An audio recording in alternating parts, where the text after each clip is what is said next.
Welcome once again to the Tin Dog Podcast. This week there's going to be 2 Tin Dog podcasts released. This one will be the first. This is the review of the Time Meddler. The second one will be released tomorrow, and that will be a review of this week's episode of Torchwood, because I am aware that some of you are actively avoiding the Torchwood reviews until you've seen the episode, which is perfectly acceptable, and you don't want to miss out on something like a review, so I thought it was easier to release 2 shows than to release 1. Obviously, I'll put a warning on that podcast to come back and get this one if you want to listen to this one. Many people, of course, just download them all, in which case I'm sorry I've bored you. The DVD of the Time Meddler is coming out in the next few days, and I thought I would review it just so that you've got an idea of what you're letting yourself in for if you buy it. It's a William Hartnell story. It's in black and white. It's almost definitively old school.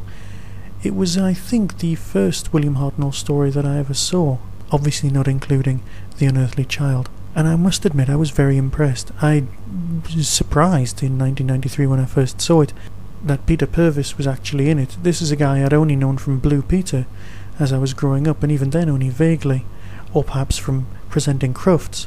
But here was a well-rounded, well-thought-out and well-written character, and this story has stood the test of time. As well as Peter Purves playing the character Stephen, a futuristic adventurer who in the previous story had been caught by the mechanoids and released during that storyline, we are then presented with the character of Vicky. Now, Vicky for many people is just a replacement Susan, but obviously she's definitely not from Gallifrey, and the debates over whether Susan is really the Doctor's granddaughter can stay for another day. Here we're talking Vicky. Again, she's generic up to a certain extent, but in this story she definitely fulfills the role. If this story was made today, it would of course be 45 minutes long, and there is enough plot to fill 45 minutes. This was so obvious that episode 2 doesn't actually have William Hartnell in it at all. It has a videotaped cutaway because William was on holiday that week. It's not necessarily a bad thing, it's just true. The highlight of this story, performance-wise though, is Peter Butterworth, a man known for most English people as the bloke out of the Carry On films, who actually wrote many of the Carry On films as well. He plays someone from the unnamed home planet of the Doctor, or indeed the Doctor's time, because obviously in the very early Doctor Who stories, was implied that the Doctor was in fact from the future, rather than from another planet. The meddling monk, who is the character that we'll call here, isn't actually called that. He is referred to as a Time Meddler, is from the same place as the Doctor. He's turned up on the Northumbrian coast, and this is what would become later known as a pseudo-historical. It's a Doctor Who story set in historical time, but has alien intervention of some kind involved in the plot. Peter Butterworth's character, the Time Meddler, is dressed as a monk. He's arrived in Northumbria. His plan in 1066 is to wipe out the invading Viking fleet, and thus allowing King Harold to defend the south coast against the Norman invasion without worrying that he's... Oh, if you know history, you understand this sort of thing. Basically, the King of England went to Northumbria to fend off some Vikings, and then ran all the way to the south coast of England and had to fend off the Norman invasion. His men were exhausted and he couldn't fight them off, so that was the problem there. The monk's going to change that. He's got a long-term plan. Rather comically, his plan seems to be written out on a roller blind that he can carry around with him and tick things off as he does them. A nice touch. As with most DVDs, there's a lot of extras in this story.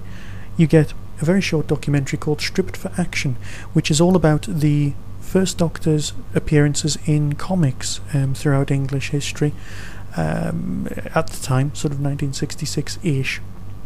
and the way that it evolved. It's an interesting documentary if you're interested in that sort of thing, although how it affects this story I'm not completely sure. This is one of the last recordings that I'm aware of where Verity Lambert was actually there for one of the commentaries.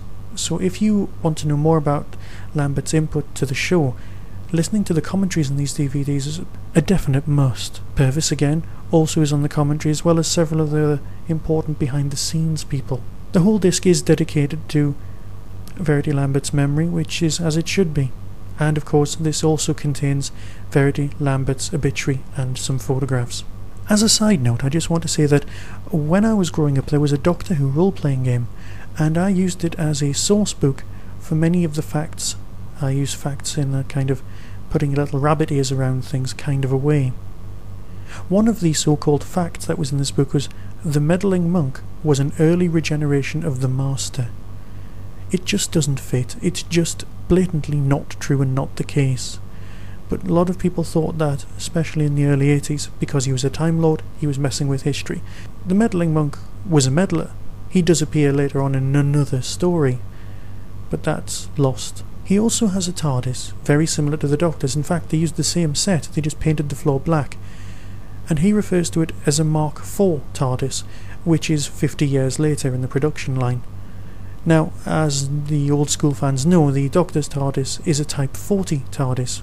Whether it's currently the same TARDIS he's always had, we just don't know, and that is debatable, depending on which books you choose to believe, or whether it actually matters. So, a Type 40 TT capsule is not a Mark III or a Mark IV. So, the best way of bringing these two things together is A, ignore it because it doesn't really matter, or B, because such things do matter to people like us, is to imagine that Type 40 is the large brand name type, and the Mark III and the Mark IV are subtypes of the Type 40. Makes perfect sense, doesn't have to annoy anyone, perfectly acceptable. And you know, if this is all I can find to complain about this story, it's a good story. And it is. I'll leave you now, and I'll get on with reviewing Torchwood. Be seeing you.